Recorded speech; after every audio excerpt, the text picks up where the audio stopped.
Welcome to This Is Your Life, TCC, notes the book. Lots of people are helping us tonight to put together a tribute to TCC on this, its 10th anniversary. When we launched TCC 10 years ago, it was the first broad-based organisation in Wales and the first outside an urban situation in the United Kingdom. There was considerable scepticism, suspicion, and even hostility at the beginning.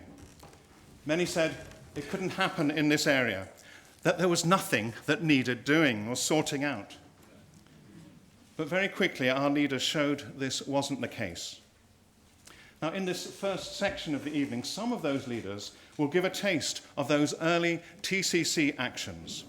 So tonight, TCC, this is your life. Do you remember our first action when we worked so hard to get the police community consultative groups started across North Wales? Oh, yes, of course I do. I was frozen to the spot with fear when I confronted the Deputy Chief Constable. He asked me angrily, "What subversive organisation do you belong to?" I remember that, but we got the consultation groups going throughout North Wales so that the public have a say in policing. They're still going on now. In fact, TCC is helping to reshape the Wrexham PCCG 10 years on. Do you remember Deeside Aluminium in Dromila, whose noise was driving many residents crazy?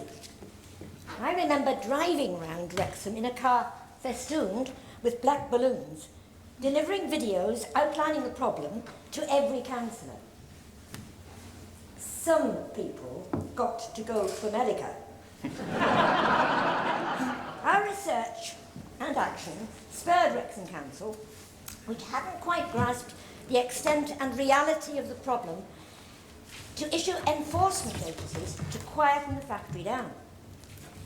There can never be a totally satisfactory solution when a large, noisy process is placed close to housing. That was the result of a planning decision from the mists of time.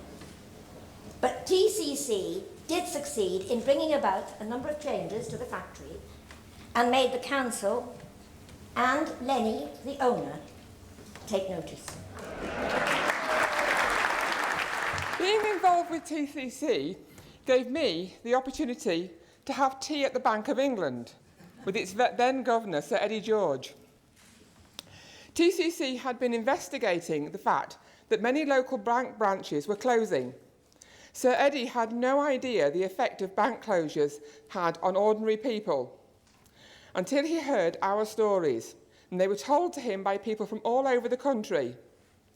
It was the power of these stories that made him invite a group of us to the Bank of England to discuss the matter further.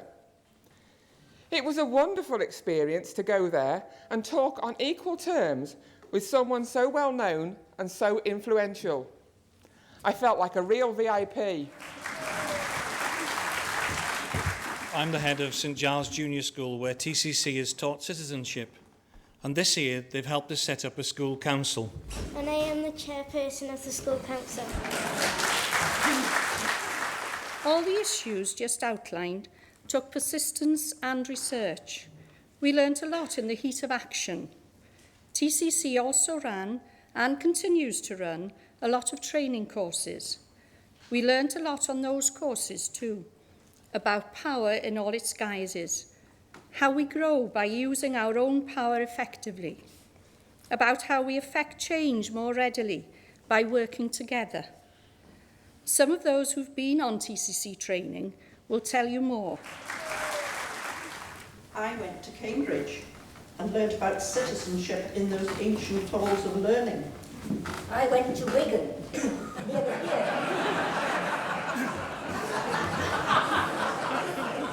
to learn about mutual self-interest, action and power.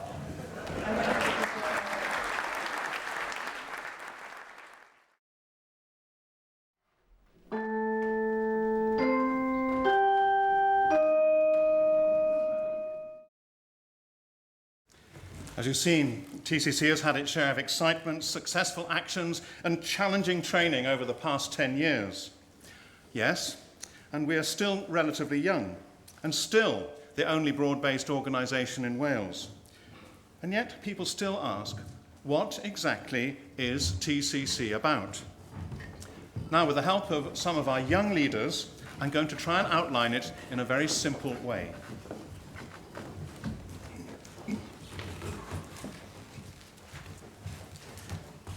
TCC, as a broad-based community organisation, has the following characteristics. Diversity. Diversity, bringing together a range of groups from different backgrounds, such as churches, other faith groups, resident groups, schools, and community groups. This is what broad-based means. We value diversity as an essential building block of community. Plus, values. Values, which means our integrity, our belief in justice, truth, and equality. We find that our values unite us and shape our actions. Plus, relational culture. Relational culture. That means that forming relationships is the basis of the way we work, and we aim to build a culture around that instead of around tasks. Plus, enabling. Enabling means we seek to realise our strengths and those of others. Plus, empowerment. Empowerment means understanding that we can make a difference. We have a voice, we have power, and we are able to use it together. Plus, Leadership development. Leadership development means, in the words of one of our leaders, to change from being a background person to being a foreground person. equals. Broad-based community organising. Broad-based community organising. Groups of people organising themselves for action in the public realm for the good of their families and their communities. There you have it, broad-based community organising in a nutshell. Thank you all very much.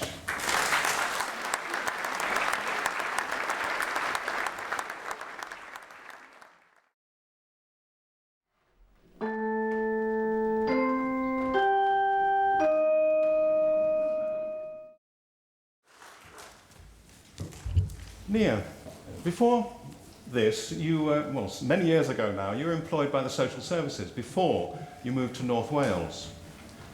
What excited you enough about broad-based organising to make you want to switch careers?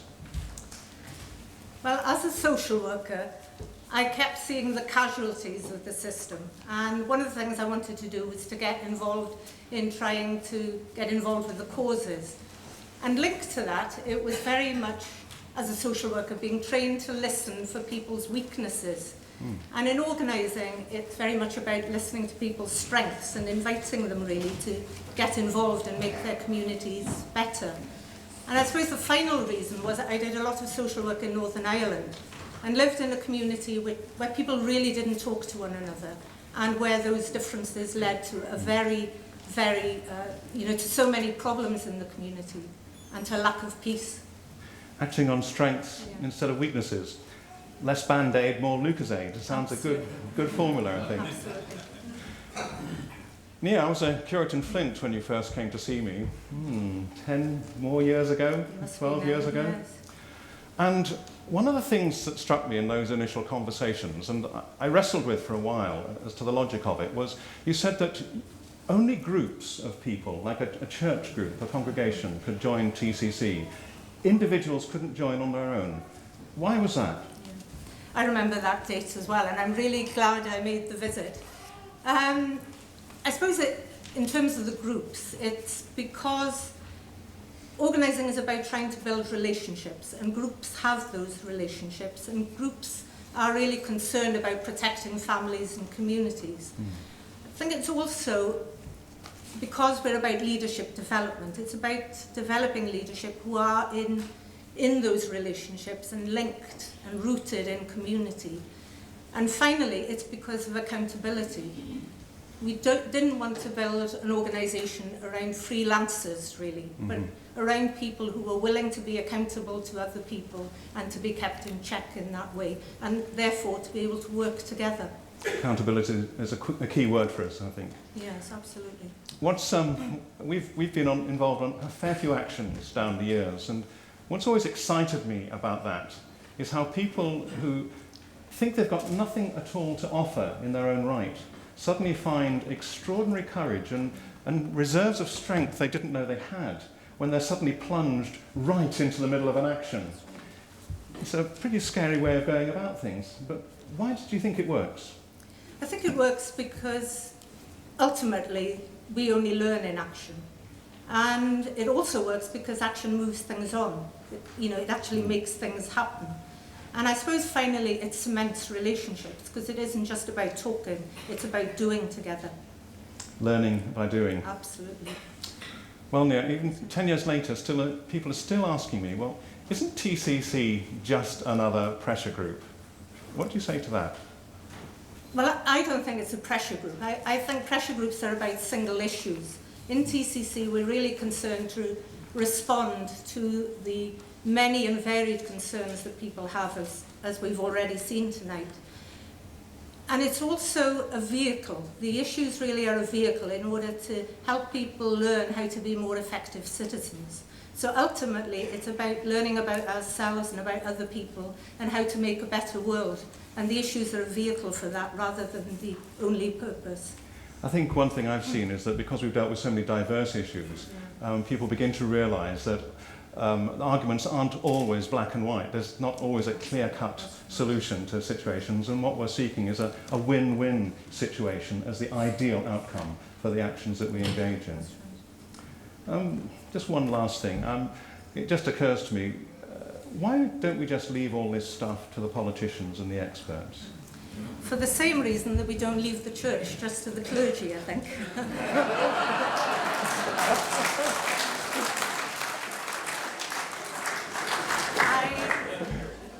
I think we're very much the experts of for ourselves and our families and communities.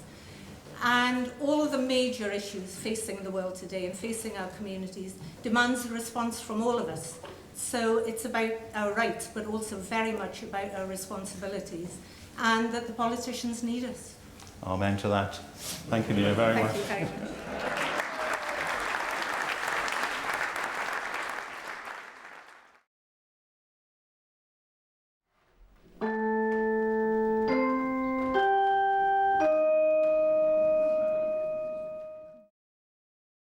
I now call on Bishop Regan to speak briefly.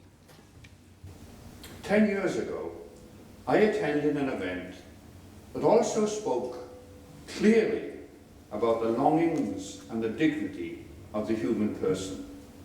The solidarity of that evening, 10 years ago, when 500 of us were in a hall launching TCC. As a disciple of Jesus Christ, I applaud the work of TCC. I'm glad that the Catholic Diocese, with its clergy and its people and myself, are involved, and I wish it every blessing for the next 10 years.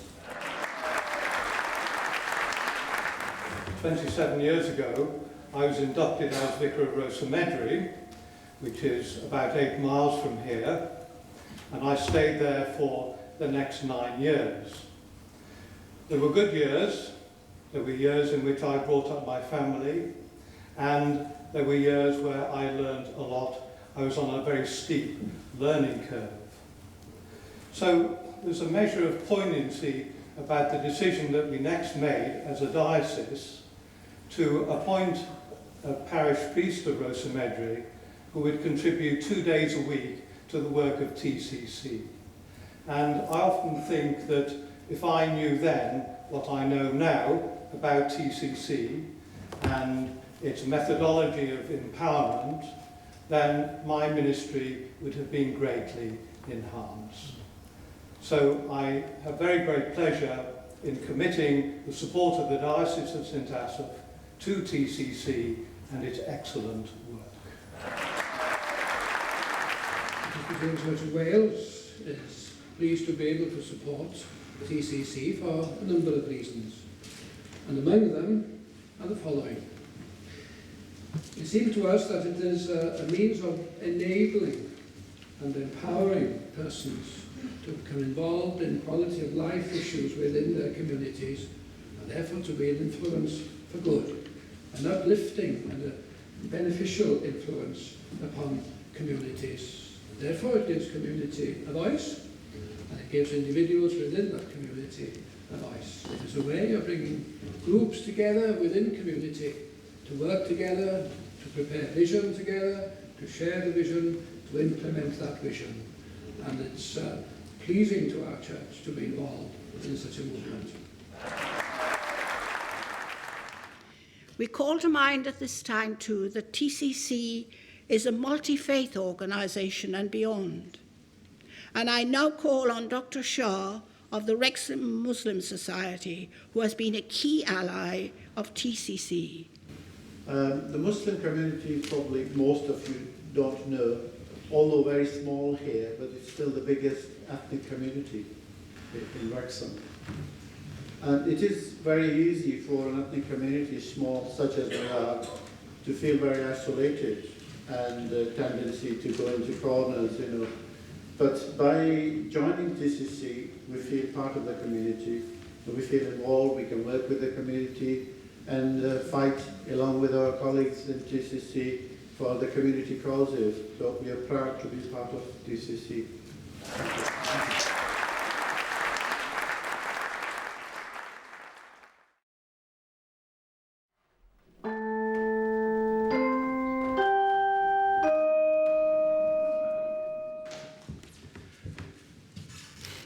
TCC started with 7 member groups. We're now up to 28, several of which are themselves coalitions. And our next member group to join is the Mile and North East Wales Parkinson's Disease Branch.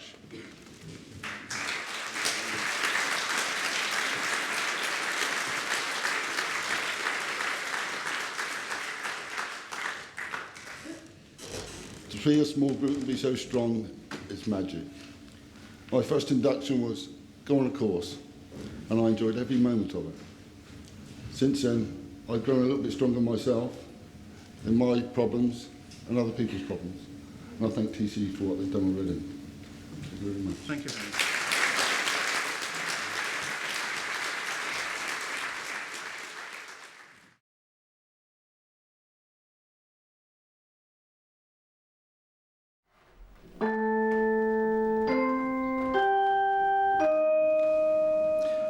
And now Tim Hill, our impressively competent treasurer, will say a brief word about funding. First, I'd like to thank the people and organisations who funded us thus far for their generosity, especially those who are amongst us this evening. We managed 10 years with no government financial support. This has allowed us to work with freedom to follow our members' concerns rather than political agendas. However, it's ever more difficult to raise funds in the current climate, when even local authorities are competing with charities for an ever-dwindling pot of money. We need funders who share our vision and values to sustain and develop the future of TCC. Maybe you can help, or possibly you know someone who can.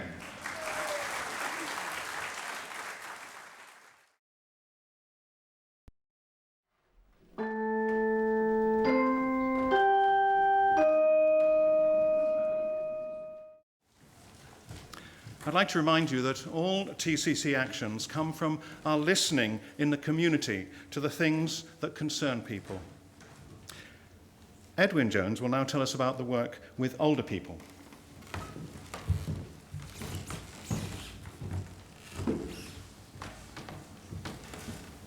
Last year, we held a Listening to the Older People campaign. We listened to the experiences of older people in our area through holding coffee mornings, house meetings, and going to older people's groups. When we heard good things about organisations, we gave bouquets, and I know these were appreciated. We also heard about things which people felt needed changing. So, we're now in the middle of